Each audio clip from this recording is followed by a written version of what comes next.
Welcome to my channel. You're not just a viewer, you're the reason we're here.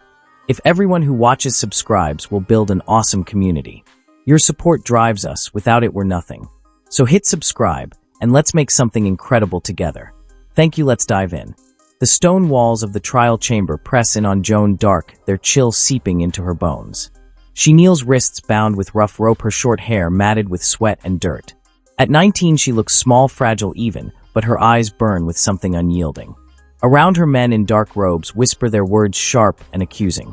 Bishop Pierre Cochon looms at the front, his face carved with disdain, a scroll clutched in his bony hands.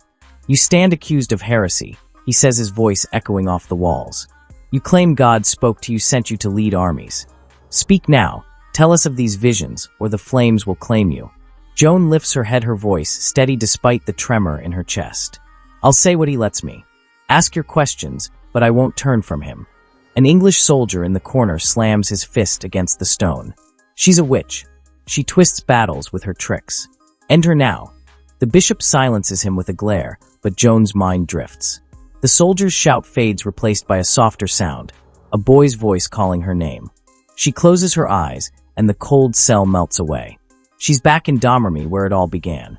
The sun glows over Domremy, a sleepy village nestled in France's northeast.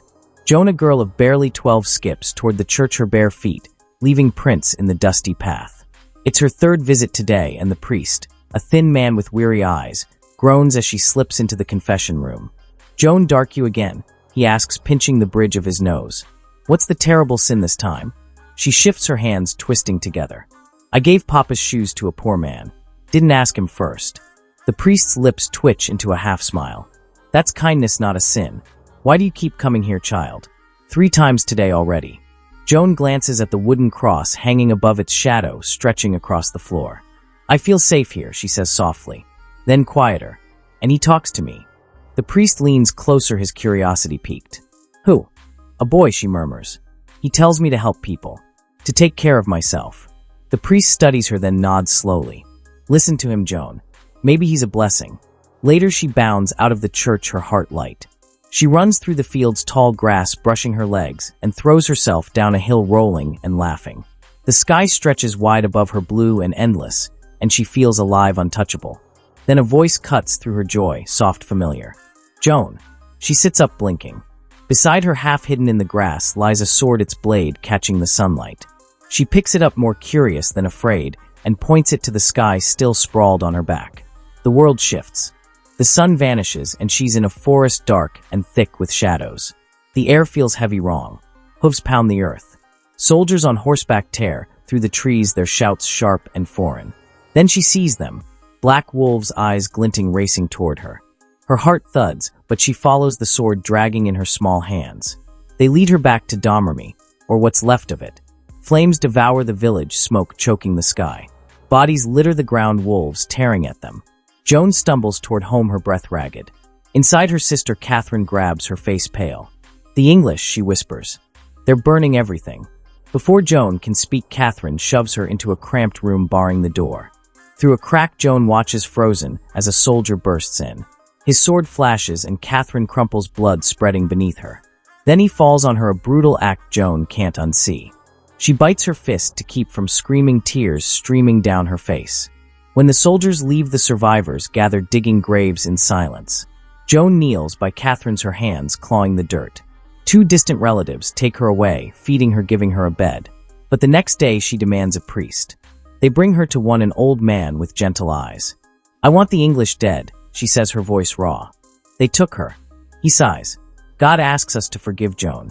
He spared you for something. Wait for his call." She glares, fists clenched. "I won't wait. I want it now." On the way back, her relative whispers to her husband. The priest said to keep an eye on her. Days later, rain hammers the roof as Joan slips out, running to the church. She finds a cup of wine on the altar, lifts it with shaking hands, and drinks. "Be with me," she prays, her voice trembling. The bishop's voice jolts Joan back to the present. "You refuse to answer fully," he snaps. "Do you deny leading men? Wearing armor?" Joan blinks, the memory of that wine lingering on her lips. "I did what he told me," she says quietly. "He showed me."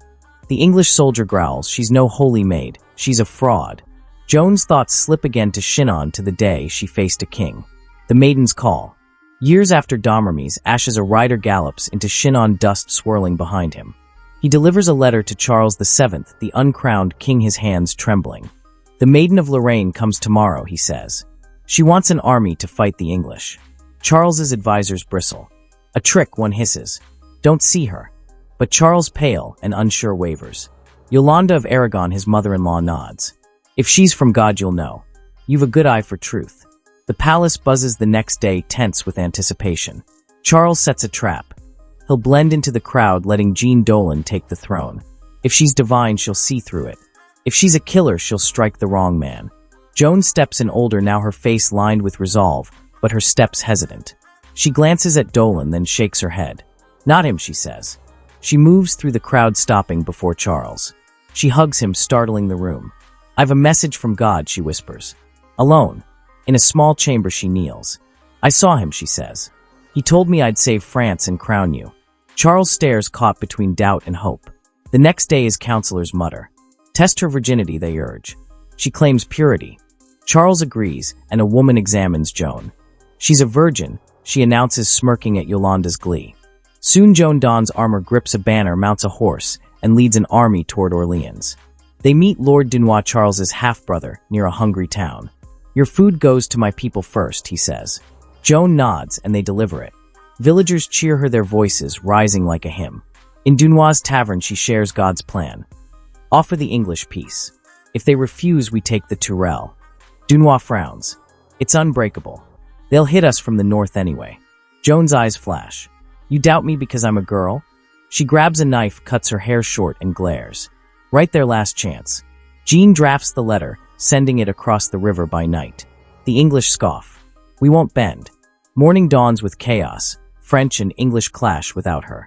Joan rushes in, furious. Did you order this? She demands of Dunois. He shrugs. She charges the English, who retreat to their drawbridge.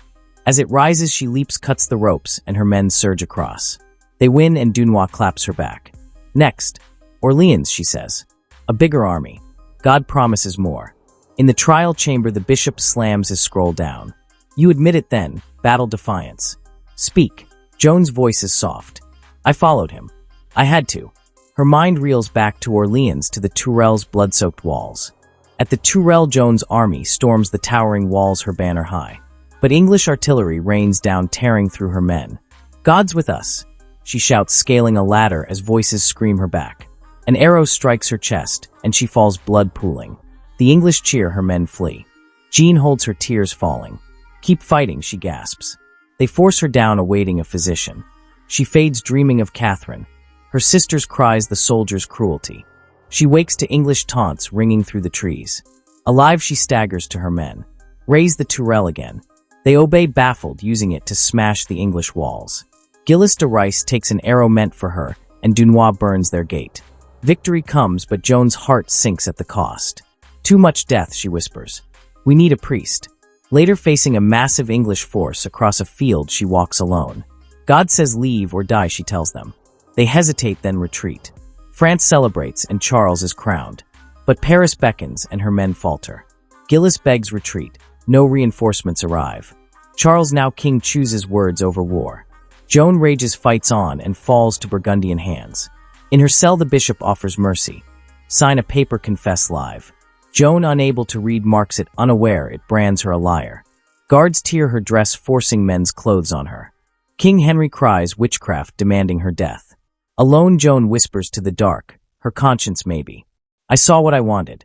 I was proud. At dawn, they bind her to the stake. Flames rise, and she's gone. 5 centuries later, the church calls her a saint. Thank you for watching.